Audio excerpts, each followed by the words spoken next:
On this episode of the Twin Falls TravelCast, we turn back the clock to bring you some history of the Twin Falls region and show you some of the places and events that are frozen in time, from stops along the Oregon Trail to antiques and artifacts from the Old West. And we'll take you to a county fair where traditions and days gone by still come alive in the modern day. That's all up next on the Twin Falls TravelCast.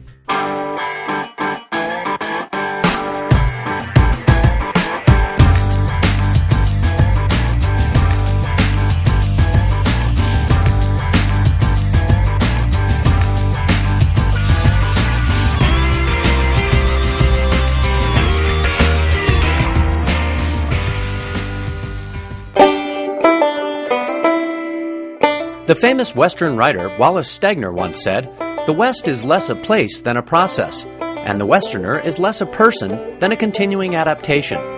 His words, and those of many others, show us the only way to understand the West today is by understanding the people and history of this diverse and storied area. And the Twin Falls region has a rich history. Stella Darlene Porter is administrator of the Twin Falls County Historical Museum. To find out what a rich heritage they have in living in this area, I think one of the main reasons is we are having such an influx of people whose families have not been here since the beginning. It's important for people to be able to feel a part of the community and to understand the challenges that the people faced when they first settled in this area. Archaeological records indicate human habitation of the Twin Falls region has been continuous for more than 2,000 years, beginning with nomadic hunter-gatherer societies adept at living off the land.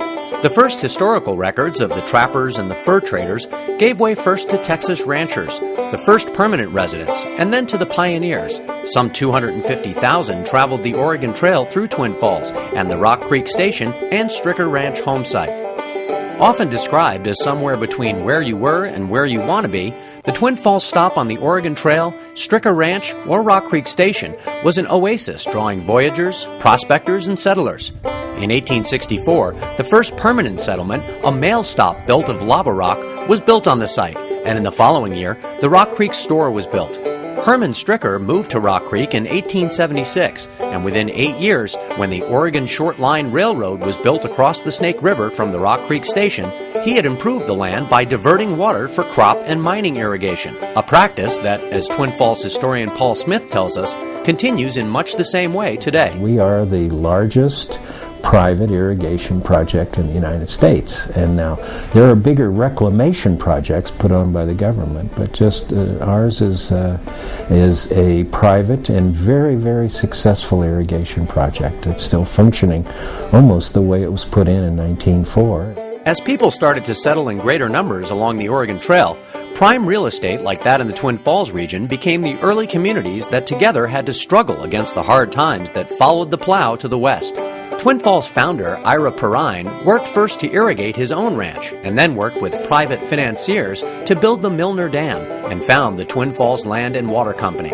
Still, the hardships continued with the Dust Bowl and subsequent Great Depression, which shaped the town and hardened the community members. Many of the downtown buildings in Twin Falls exist as they have since before the Depression, with little influence from post-World War I architecture. This history of triumph over hardship ties the community of Twin Falls to its agricultural past. When I came here in the 70s, there were over 6,000 farm families living here on individual farm units. The heritage of this community is all about agriculture. The Twin Falls Public Library hosts the Idaho and Northwest Pacific History Collections Room, where you can browse the archives, including a collection of more than 5,000 photos taken by period photographer Clarence Bisbee. Add to that records and documents chronicling the entire history of the area, and you have a treasure trove of interesting and unique articles. Twin Falls Public Library Director Susan Ash. And the local history is very important, and often visitors will come to see. They have relatives that used to live here, ancestors or something, and we have a lot of resources, manuscripts, brochures, scrapbooks, photographs. There are lots of ways to tour the city of Twin Falls, including walking tours of the Downtown Historic District or a more brief tour of the City Park Historic District. You can also choose a driving tour of the original Townsite Residential District, a mile-square area designed at a 45-degree angle to the compass. Some say so the sun would shine on all four sides of the houses. Others say to deflect the dust-filled winds of the early town before enough grass and trees could be grown. Whichever you choose, walking or driving tour maps and brochures are available at the Visitor Center, right next to the equally historic Perrine Bridge.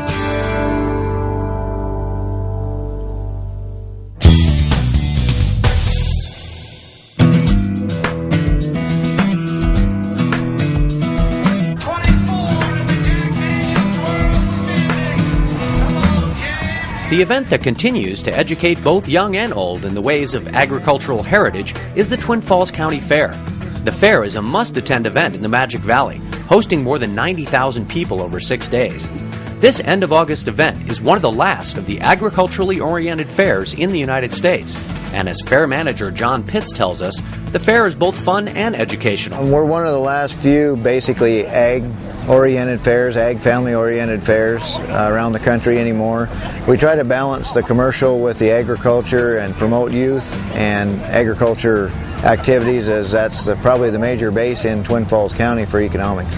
With entertainment ranging from demonstrations to pavilions filled with antiques and collectibles, events centered around the rodeo, and the plethora of fair rides, the value for a day's worth of family entertainment can't be beat. The fair is a not-for-profit event that supports the community 4-H and junior livestock sales groups, assisting kids in learning about animal husbandry while earning money for their college education.